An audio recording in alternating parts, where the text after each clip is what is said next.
வணக்கம். பாரத இந்து மக்கள் கட்சி நிறுவன தலைவர் மலைக்கோட்டை தர்மா. தமிழகத்தின் வனக்காவலனான் என்று கூறப்பட்டு வரும்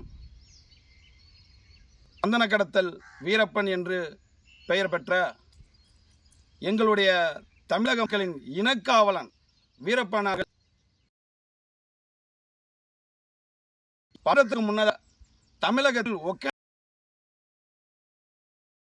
மாட்டாங்க. ஆனா இன்னைக்கு ஒகேனக்கல்ல அது என்னதுன்றாங்க, டேம வீரன் எங்களுடைய மாவீரன் வீரப்பனார் அவர்கள் சிம்சொப்பனமா இருந்தாரு, தமிழக மக்கள் உணர்வுலா இருந்தாரு. ஆனா இன்னைக்கு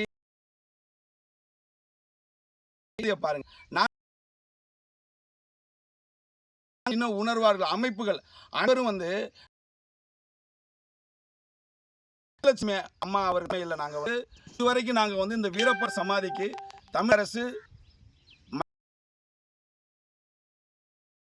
கூட அவர்களையும் நாளில் ஒட்டுமொத்த தமிழின மக்கள் இந்த இடத்துல வீர வணக்கம் செலுத்திட்டு இருக்காங்க.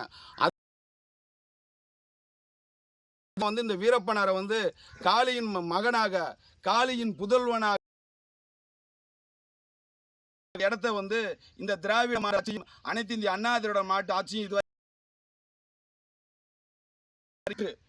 தமிழகத்தில் மாற்றம் வரும் என்று மக்கள் நீண்ட நாள் கனவு, நீண்ட நாள் கோரிக்கையாக இருந்தார்கள். இன்னைக்கு உங்களுக்கு